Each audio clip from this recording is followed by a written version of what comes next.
എല്ലാ പ്രിയപ്പെട്ട പ്രേക്ഷകർക്കും സ്വാഗതം. ഇന്ന് നമ്മുടെ കൂടെ രണ്ട് വിശിഷ്ട അതിഥികളുണ്ട്. ഡോക്ടർ ഗീവർഗീസ് യോഹന്നാനും അദ്ദേഹത്തിൻ്റെ പ്രിയപ്പെട്ട സഹധർമ്മിണി ജൈനമ്മ യോഹന്നാനും. MGM ഗ്രൂപ്പ് നമുക്ക് എല്ലാവർക്കും അറിയുന്നതാണ്. കേരളത്തിലെ വിദ്യാഭ്യാസ രംഗത്ത് സമഗ്രമായ സംഭാവനകൾ നൽകുന്ന MGM ഗ്രൂപ്പിൻ്റെ സാരഥിയാണ് അദ്ദേഹം. അദ്ദേഹത്തെ പറ്റി പറയുകയാണെങ്കിൽ യാതൊരു തരത്തിലുള്ള മുഖവുരയും ആവശ്യമില്ല എന്നത് തന്നെയാണ്. അദ്ദേഹത്തിൻ്റെ കൂടുതൽ വിശേഷങ്ങളിലേക്ക് നമുക്ക് കടക്കാം. സർ, നമസ്തേ. പ്രോഗ്രാമിലേക്ക് സാറിനെ പറ്റി പറയുകയാണെങ്കിൽ യാതൊരു തരത്തിലുള്ള മുഖവുരയും ആവശ്യമില്ല എന്നത് തന്നെയാണ്.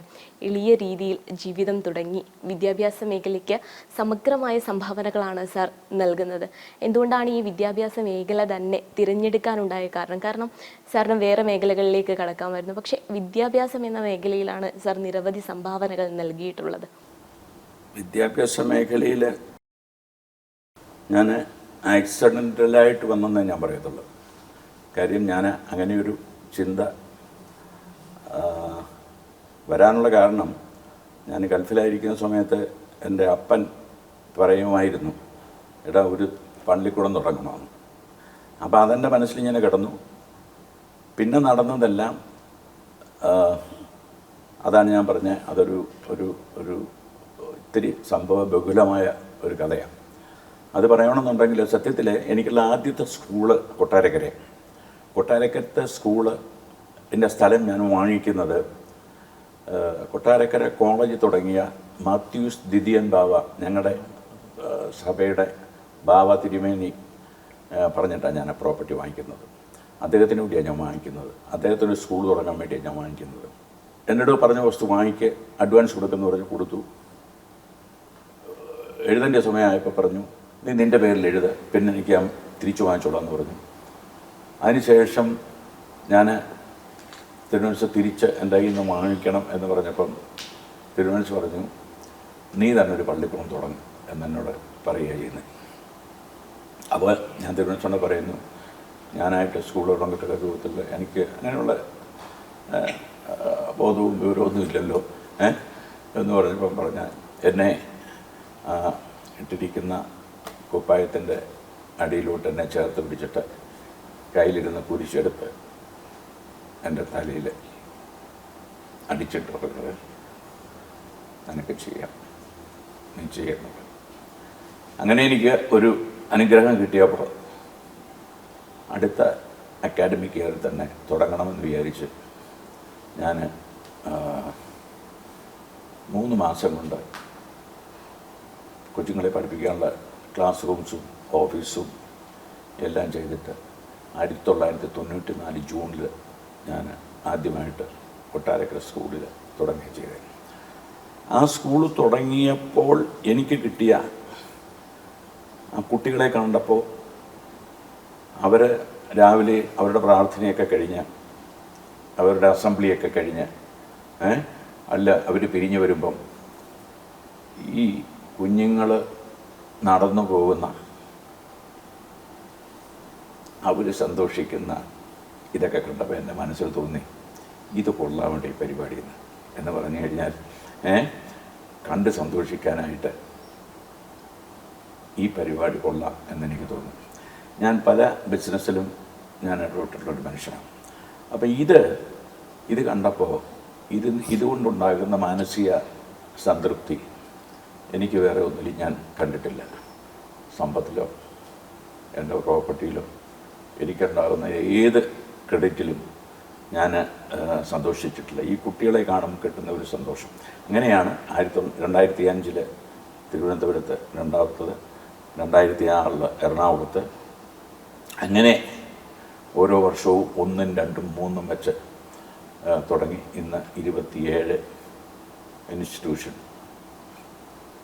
നടത്താനായിട്ട് ദൈവം എന്നെ അനുവദിച്ചു എന്നുള്ളത്. സർ, ഭാവിയുടെ വാഗ്ദാനങ്ങളെ ആണ് സാർ മുന്നോട്ട് കൈപിടിച്ച് കൊണ്ടുപോകുന്നത്. അപ്പോൾ സാർ പറഞ്ഞു, ഈ കുട്ടികളുടെ മുഖത്തെ പുഞ്ചിരി കാണുമ്പോൾ ഭയങ്കര സന്തോഷം തോന്നാറുണ്ട്. ഏതെങ്കിലും അത്തരത്തിൽ മെമ്മറബിളായ അനുഭവങ്ങളുണ്ടോ? അത് അങ്ങനെ പറയാനാണെങ്കിൽ നമ്മുടെ കേരളത്തിൽ എപ്പോൾ ഉണ്ടോ, മിക്കവാറും എല്ലാ ദിവസങ്ങളിലും ഞാൻ ഒരു സ്കൂളിൽ പോവുകയും 3-4 ക്ലാസ് റൂമിൽ കയറുകയും കുട്ടികളുമായിട്ട് ഇൻറ്ററാക്ട് ചെയ്യുകയും ഞാൻ അവരെ എപ്പോഴും പഠിപ്പിക്കുകയും ചെയ്യും. അപ്പോൾ കുട്ടികളെ കാണുന്നത് ഒരു എനർജിയാണ്. അവരോട് സംസാരിക്കുന്നത്, അവരുമായിട്ട് ഇടപെടുമ്പം കിട്ടുന്ന ഒരു സുഖം. എനിക്ക് കുട്ടികളെ പൊതുവെ ഇഷ്ടമാണ്. പിന്നെ ഈ സ്കൂള് കോളേജും എല്ലാം ഇപ്പം നടത്തുമ്പോഴും 1994 ഞാൻ ആദ്യമായിട്ട് സ്കൂൾ തുടങ്ങുന്ന സമയത്ത് ഞാൻ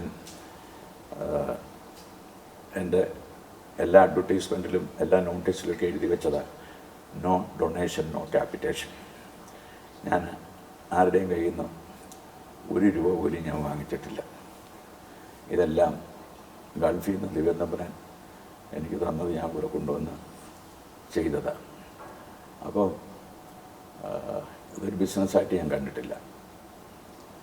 വിദ്യാഭ്യാസത്തിനെ കച്ചവടമായിട്ട് ഞാൻ ഒരിക്കലും ലിങ്ക് ചെയ്തിട്ടില്ല. കച്ചവടത്തിൽ നിന്ന് കിട്ടുന്നത് അതിൻ്റെ ഒരു വീതം കൊണ്ടുവന്ന് വിദ്യാഭ്യാസത്തെ രംഗത്ത് ഞാൻ ഇൻവെസ്റ്റ് ചെയ്യുന്നു. സാർ പറഞ്ഞു കൂടുമ്പോൾ ഇമ്പമുള്ളതാവുന്നതാണ് കുടുംബം. അപ്പോൾ സാറിൻ്റെ സഹധർമ്മിണി അത്രത്തോളം സപ്പോർട്ട് ചെയ്തിട്ടുണ്ടാവണം എല്ലാ കാര്യത്തിനും.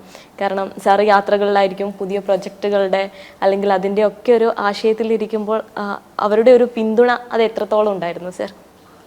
എൻ്റെ ഭാര്യ എന്ന് പറയുന്നത് എല്ലാ കാര്യത്തിലും എൻ്റെ കൂടെ ഉണ്ടായി, എൻ്റെ കൂടെ ജീവിക്കേണ്ട ഒരു സ്ത്രീയാണ്. അപ്പം പുള്ളിക്കാരത്തി ഒരു ഹൈസ്കൂൾ ടീച്ചറായിരുന്നു ഞാൻ വിവാഹം കഴിക്കുമ്പോൾ. അതുപോലെ തന്നെ ഞാൻ ഫെഡറൽ ബാങ്കിൽ ഒരു എംപ്ലോയി ആയിരുന്നു. അപ്പോൾ കല്യാണം കഴിച്ച് മസ്കറ്റിൽ പോയി ഈ 50 വർഷത്തിനകത്ത് വെച്ച്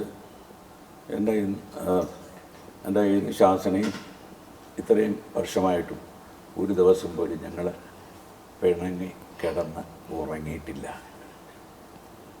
മാറിക്കിടന്നിട്ടുമില്ല. അത് പറയാൻ ദൈവം എന്നെ ഇടയാക്കി എന്നുള്ളത് ഞങ്ങളുടെ ദാമ്പത്യ ജീവിതത്തിൽ തരാം. പിന്നെ എന്നെ എന്തോ ഉപദേശിച്ചു, ഞാൻ അങ്ങനെ സാധാരണ എൻ്റെ ഉപദേശം കേൾക്കാറില്ല. ഇപ്പം ഞാൻ ഒരു പ്രോജക്റ്റും ഒരു സ്കൂളും മേടിക്കാനായിട്ട് ഞാൻ പോയിട്ടില്ല. കഴിഞ്ഞ വർഷം 25-26 ഞാൻ 3 സ്കൂള് ഞാൻ ആഡ് ചെയ്തു. ഞാൻ ഒറ്റ ഒരെണ്ണം പോലും മേടിക്കാൻ പോയതല്ല. ഇവരെല്ലാം എനിക്ക് കൊണ്ടുതരിക, ഇത് MGM വാങ്ങി നടത്തിക്കോളും, ഇതുകൂടെ അങ്ങ് നടത്തിക്കോ എന്ന് പറഞ്ഞുകൊണ്ട്. അഫ്കോഴ്സ് അതിൻ്റേതായ കാര്യങ്ങളൊക്കെ ചെയ്തെങ്കിലേ അവർ തരത്തുള്ളൂ.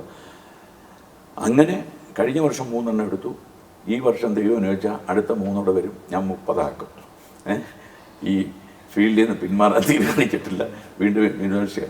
പിന്നെ ഒരൊറ്റ പ്രസ്ഥാനത്തിൽ നിന്നും എന്തെങ്കിലും ലാഭം എടുക്കുന്നോ എന്ന് ചോദിച്ചാൽ എന്തെങ്കിലും കിട്ടിയാൽ അപ്പുറത്ത് കൊണ്ടുവന്ന് അതേ കാര്യത്തിന് ചിലവഴിക്കുന്നുള്ളതല്ലാതെ ഒരിക്കലും പോക്കറ്റ് വെച്ചുകൊണ്ട് പോയിട്ടില്ല. കാര്യം അതിൻ്റെ ആവശ്യമില്ല. ദൈവം തമ്പുരാൻ മറ്റു വഴികളൊക്കെ എനിക്ക് തരുന്നതുകൊണ്ട്.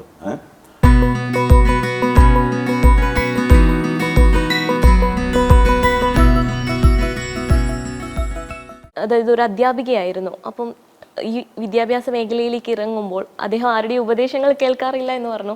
പക്ഷെ എങ്കിൽ പോലും കുട്ടികളുടെ മനസ്സ് ഏറ്റവും കൂടുതൽ അറിയുന്നത് ഒരു അധ്യാപികയ്ക്കായിരിക്കും. അപ്പം അത്തരത്തിൽ എന്തെങ്കിലുമൊക്കെ സാറിനോട് പറയാറുണ്ടോ? ചിലപ്പോഴൊക്കെ എന്തെങ്കിലുമൊക്കെ പറയും. പക്ഷെങ്കിൽ അത് കുറച്ച് എല്ലാം ഒന്നും സ്വീകരിക്കണമെന്നില്ല, ആ സമയത്ത് സ്വീകരിക്കണമെന്നില്ല. ചിലപ്പോൾ അത് മനസ്സിൽ വരുന്നത് ഇംപ്ലിമെൻ്റ് ചെയ്യാറുണ്ട് നല്ല കാര്യങ്ങൾക്ക്. കാരണം സമൂഹത്തിൽ കുറേ കുട്ടികൾ നല്ല സിറ്റിസൻസിനെ വാർത്തെടുക്കാൻ വേണ്ടിയാണല്ലോ തുടങ്ങിയിരിക്കുന്നത്. അത് അത്രയും 100% അതിനു വേണ്ടിയാണ് പ്രവർത്തിക്കുന്നത്. അക്കാഡമിക്ക് മാത്രമല്ല, പിന്നെ അവരുടെ ഫാമിലിയിൽ എങ്ങനെ, പേരൻസിനോട് എങ്ങനെയാണ്, ഗ്രാൻഡ് പേരൻസിനോട് ക്ലാസ്സിൽ ചെന്നാൽ ചോദിക്കുന്നത് അതാ, നിങ്ങൾക്ക് എത്ര ഗ്രാൻഡ് പേരൻസ് ഉണ്ട്? കുട്ടികൾ 2 പറയും, വീണ്ടും ചോദിക്കും എത്ര ഗ്രാൻഡ് പേരൻസ് ഉണ്ട്. അത്രയ്ക്കും അവരെ എങ്ങനെ സ്നേഹിക്കണമെന്നും എല്ലാം ആ പഠിപ്പിക്കും. വെറും അക്കാഡമിക്ക് മാത്രമല്ല നമ്മുടെ സ്കൂളിൽ പഠിച്ചു കൊടുക്കുന്ന അവരുടെ എല്ലാ കാര്യങ്ങളും, അവരുടെ കഴിവുകളെല്ലാം പുറത്തു കൊണ്ടുവരാനും എന്തുമാത്രം കോമ്പറ്റീഷൻസാണ് സ്കൂളുകളിൽ നടത്തി. ഇപ്പോൾ പുതിയതൊരു അർപ്പൺ എന്നും പറഞ്ഞുകൊണ്ട് കുറച്ച് വർഷമായിട്ട് തുടങ്ങിയിട്ടുണ്ട്. അതിൽ എങ്ങനെ കുട്ടികൾ അവനവൻ്റെ പേരൻസിനെ എങ്ങനെ സ്നേഹിക്കണം, എങ്ങനെ അത് നമ്മൾ, കാരണം മീൻസ് ആ ഒരു ദിവസം ഈ പേരൻസും കുട്ടികളും കരയുന്നത് കണ്ടു കഴിഞ്ഞാൽ അത് കാണേണ്ട ഒരു കാഴ്ച തന്നെയാണ്. ഇതൊക്കെയെന്ന് പറഞ്ഞാൽ വേറെ എങ്ങും കിട്ടാത്തതാണ്. വലിയ വലിയ സ്കൂളുകളിൽ തന്നെ എൻ്റെ കൊച്ചുമക്കളെല്ലാം പഠിക്കുന്നത്. പക്ഷെ അവിടെ എങ്ങും കാണാത്ത കാര്യങ്ങളാണ് നമ്മുടെ സ്കൂളുകളിൽ കാണുന്നത്. അതുകൊണ്ട് മീൻസ് ഈ കുട്ടികൾ എവിടെ ലോകത്തിൻ്റെ ഏത് ഭാഗത്ത് പോയാലും MGM നിന്നാണ് ഇറങ്ങി വരുന്നതെന്ന് ഒരു പ്രത്യേകത അവർക്കുണ്ട്. മാം പറഞ്ഞ പോലെ MGM എന്നൊരു ബ്രാൻഡ് ഇറങ്ങി വരുന്ന കുട്ടികളെ എന്ന് പറയുന്നത് യുണീക്ക് ആയിരിക്കും. പ്രത്യേകിച്ച് യുണീക്ക് തന്നെയാണ്. കുടുംബ ബന്ധങ്ങളുടെ ഊഷ്മളത അവർക്ക് കൃത്യമായി അറിയാം അല്ലേ? ഈ അർപ്പൺ എന്നുള്ള കൊടുക്കുന്ന ഒരു ദിവസം ഞാൻ കൊടുക്കുന്ന അവർക്ക് കൊടുക്കുന്ന ഒരു ഒരു ഒരു കോഴ്സ് ഉണ്ട്. അതിൽ ഞാൻ സാധാരണ ചെയ്യിക്കുന്നത് ഈ കുട്ടികളെയും കൊണ്ട് പേരൻസിനെ കെട്ടിപ്പിടിച്ചിട്ട്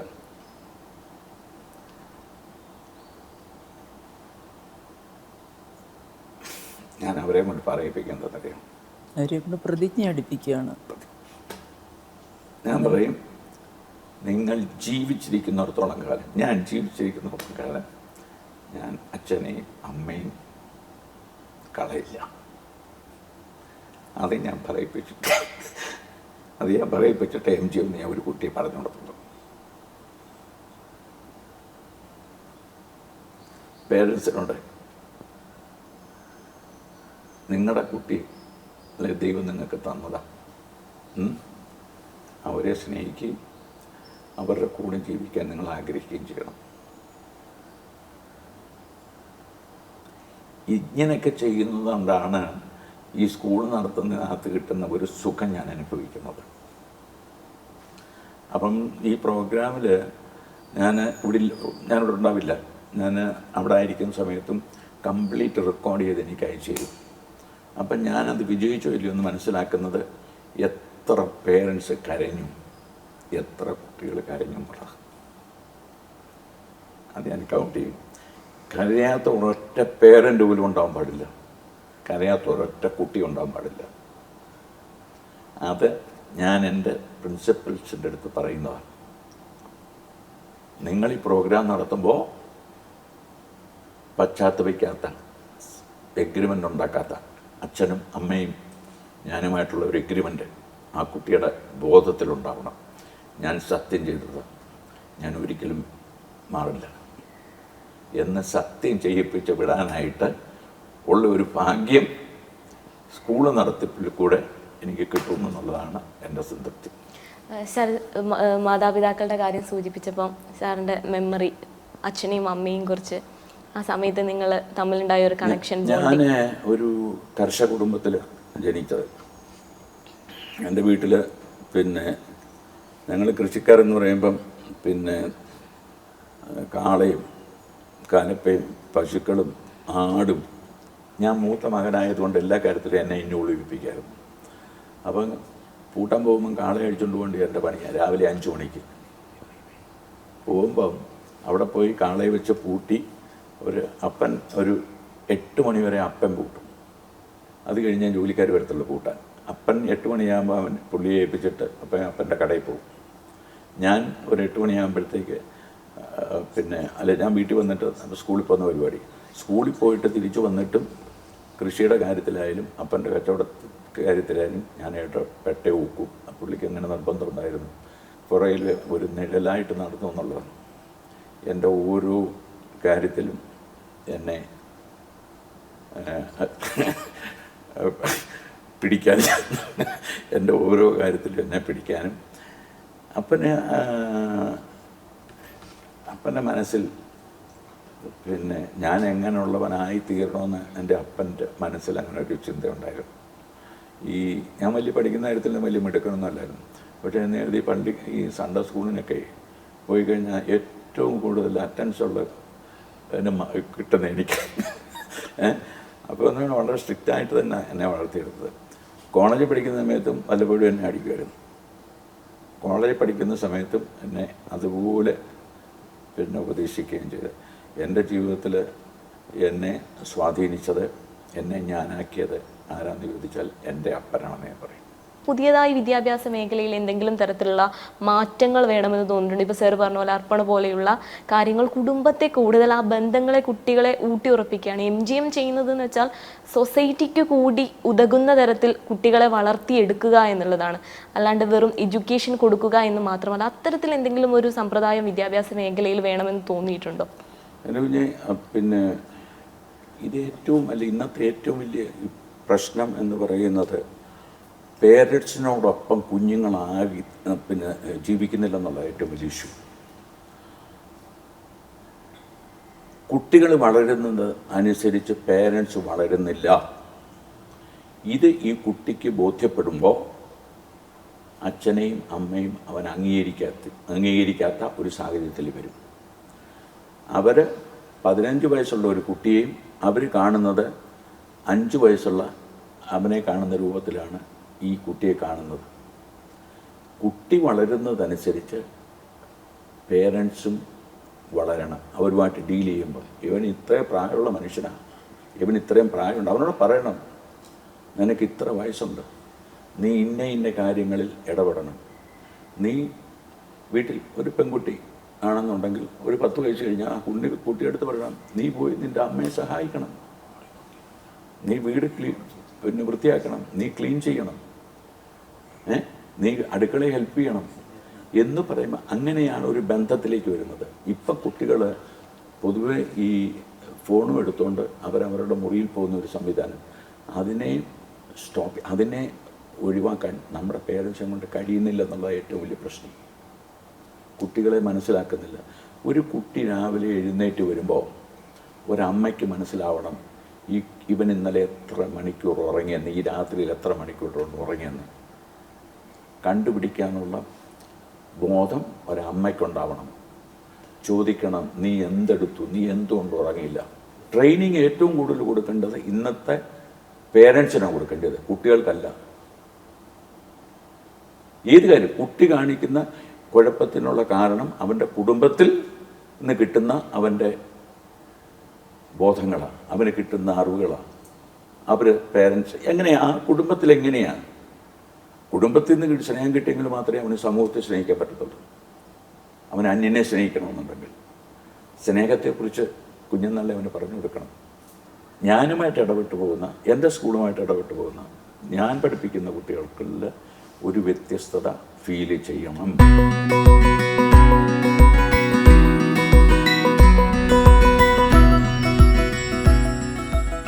ഡോക്ടർ ഗീവർഗീസ് യോഹന്നാൻ എന്ന ഒരു സമൂഹത്തിലെ ഏറ്റവും പ്രശസ്തനായ ഒരു വ്യക്തിയിലുപരി ഒരു ഗൃഹനാഥൻ എന്ന രീതിയിൽ അദ്ദേഹത്തെ കിട്ടുന്നില്ല, അങ്ങനത്തെ ഏതെങ്കിലും പരാതി ഉണ്ടാവാറുണ്ടോ സഹധർമ്മിണി എന്ന നിലയിൽ? എപ്പോഴും ബിസിയാണ്, അങ്ങനെ പ്രത്യേകിച്ചൊന്നുമില്ല. നമുക്കറിയാമല്ലോ എങ്ങനെ ഏത് സിറ്റുവേഷനിലാണ് ഇത്ര ബിസിയായിട്ട് നടക്കുന്നതെന്ന്. പിന്നെ ഇങ്ങനെ ബിസിയായിട്ട് നടക്കുന്നതാണ് ഇഷ്ടം.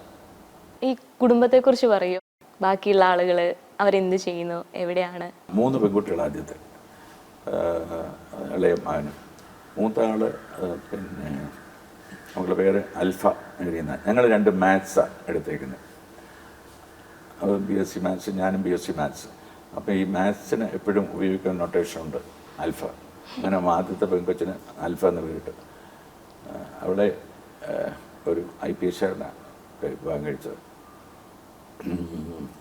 അവൾക്ക് 2 കുട്ടികൾ. രണ്ടാമത്തെ ആൾ അയാളിപ്പോൾ അമേരിക്കയിലാണ്, അയാൾക്ക് 4 കുട്ടികൾ, 4 ആൺപിള്ളേരുണ്ട്.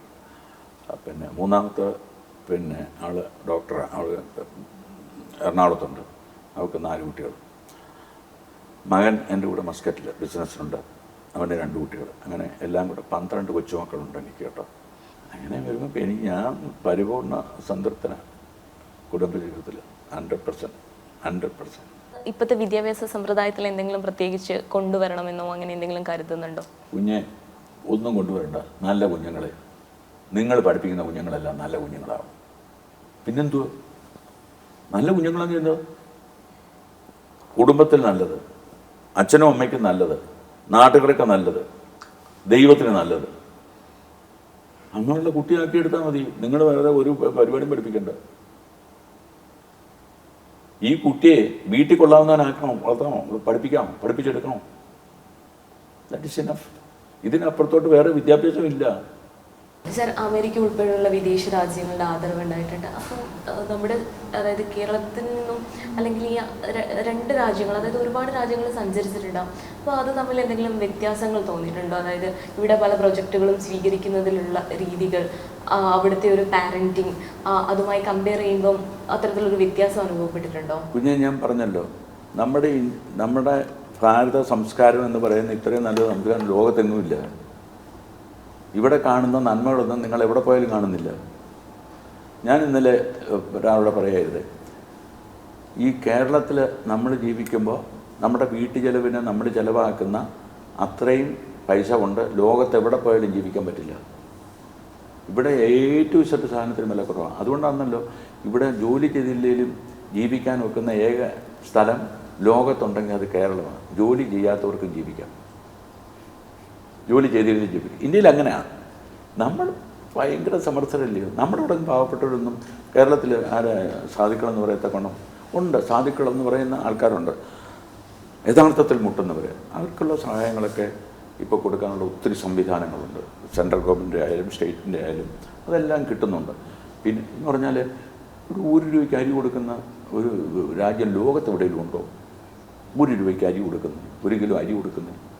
പഴയ കാലത്ത് എൻ്റെ കുഞ്ഞുനാളിൽ ഒരു ജോലിക്കാരൻ വീട്ടിൽ വന്ന് കൃഷി പണി ചെയ്യുന്ന ആൾ, വയലിൽ കൃഷി ചെയ്യുന്ന ആൾക്ക് ആയപ്പോൾ കൊടുക്കുന്നത്, അന്ന് ഞങ്ങൾ കൊടുക്കുന്നത് പിന്നെ 1 കിലോ അരിയാണ്.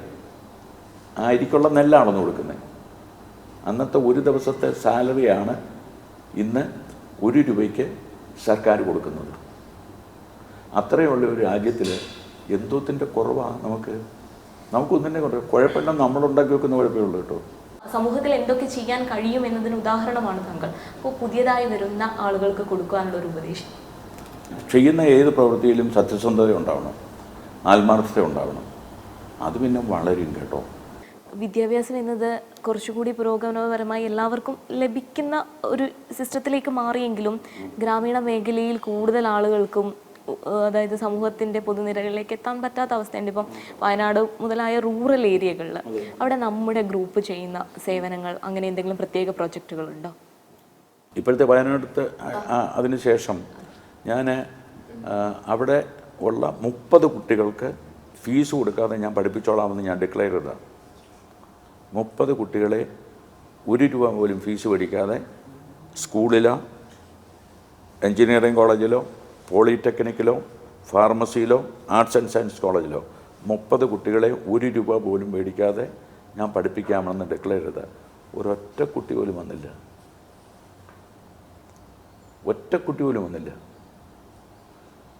അതുപോലെ തന്നെ ഞാൻ ഞങ്ങളുടെ പിന്നെ കെയർ ആൻഡ് ഷെയർ എന്ന് പറഞ്ഞ ഒരു ചാരിറ്റി സംഘടനയുണ്ട്. മമ്മൂട്ടിയാണ് അത് ലീഡ് ചെയ്യുന്നത്. ഞാനതിൻ്റെ വൈസ് ചെയർമാനാണ്. അപ്പോൾ ഒരു 200 കുട്ടികൾക്കടുത്ത് എല്ലാ വർഷവും നമ്മൾ ഫ്രീ ആയിട്ട് പഠിപ്പിക്കുന്നുണ്ട്, 1 രൂപ പോലും മേടിക്കാതെ. പഠിക്കുന്ന കുട്ടികളെല്ലാം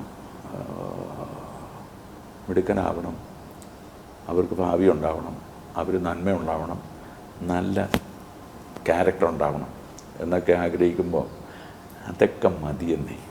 അതൊക്കെ മതി. നമുക്കെന്നാ വേണം? മനസ്സിന് സന്തോഷം വേണം, സംതൃപ്തി വേണം, ചെയ്യുന്ന കാര്യങ്ങളൊരു സംതൃപ്തി വേണം. What else we need? നമുക്കൊന്നും വേണ്ട. നീ അങ്ങനെ ആകാമോ? ഒന്നും പിടിച്ചടക്കാൻ വേണ്ടി പായിരിക്കുക. ഒന്നും പിടിച്ചടക്കാനും ഭാവിക്കുന്നതിനുമേ ആയിരിക്കുന്നതിനുമേ ഭാവിക്കാതിരിക്കുകയൊക്കെ ചെയ്യാവുന്നുണ്ടെങ്കിലോ വിജയിക്കും. ഞാൻ ആരാണെന്ന് എനിക്കൊരു ബോധ്യം ഉണ്ടാവണം. എനിക്ക് എന്തുമാത്രം ഉയരത്തിൽ കയറാനും എന്നെ കൊണ്ട് സാധിക്കുമെന്ന് എനിക്കൊരു ബോധ്യം വേണം. മറ്റേ ആൾ അറ്റത്ത് കയറിയെന്ന് പറഞ്ഞാൽ ഞാൻ ഇവിടെ നോക്കിയാൽ good you are a nice man, എടാ എനിക്ക് വരാൻ പറ്റുന്നില്ല, എനിക്കതിന് കഴിവില്ല എന്ന് പറഞ്ഞ് നമ്മൾ ആശ്വസിക്കണം. നമ്മളത് ചെയ്യത്തില്ല. ഞാനും ശ്രമിക്കുന്ന മേളിൽ കയറാനാ. പകുതിയാകുമ്പോൾ തറ വീഴും, പകുതിയാകുമ്പോൾ തറ വീഴും. അത് ഹ്യൂമൻ നേച്ചറാണ് കേട്ടോ, മനുഷ്യൻ്റെ ഇതാണ്. അയാളാകുന്നതാണോ എനിക്കും ആകണമെന്ന് ഈ കമ്പയർ ചെയ്ത് കുഞ്ഞുങ്ങളെ പഠിപ്പിക്കുന്ന ഏറ്റവും വലിയ പരാജയം എന്ന് പറഞ്ഞാൽ ഒരു വലിയ ലോകം കെട്ടി പഠിക്കാനുള്ള കഴിവും മിടുക്കും ശേഷിയൊക്കെ തന്നിരിക്കുന്നത് സ്ത്രീകൾക്കാണ്. അതിൽ നമ്മൾ ഏറ്റവും കൂടുതൽ നമ്മുടെ ഇന്ത്യയിൽ നമ്മുടെ ഇപ്പോഴത്തെ നമ്മുടെ രംഗങ്ങളിൽ മോദി സാഹിബ് ഒക്കെ വന്നതിന് ശേഷം ആദ്യം പിന്നെ സ്ത്രീകളുടെ ഉന്നമനമാണ് അദ്ദേഹം ഇത് ചെയ്തത്. ഏതാ ഗ്യാസ് കൊടുത്തു, ടോയ്ലറ്റ് ഫെസിലിറ്റീസ് കൊടുത്തു. അപ്പം സ്ത്രീകൾ പിന്നെ നന്നായെങ്കിൽ മാത്രമേ സമൂഹം നന്നാകത്തുള്ളൂ. എന്തായാലും ഇത്ര സമയം നമ്മുടെ പ്രേക്ഷകർക്ക് വേണ്ടി ചെലവഴിച്ചതിന് വളരെയധികം നന്ദിയുണ്ട്. ഡോക്ടർ ഗീവർഗീസ് യോഹന്നാൻ എന്ന പേര് ഇനിയും ഇങ്ങനെ ഉയർന്നുയർന്ന എല്ലാ മേഖലകളിലും എത്തട്ടെ. അതോടൊപ്പം തങ്ങളുടെ ഒരു നിഷ്കളങ്കമായ സ്വഭാവം, അതോടൊപ്പം സ്നേഹം, അതൊക്കെ തന്നെയും എല്ലാ മേഖലകളിലും എത്തട്ടെ, എല്ലാവിധ ഐശ്വര്യങ്ങളും ഉണ്ടാവട്ടെ എന്ന് ആശംസിക്കുന്നു. Thank you very much. Thank you.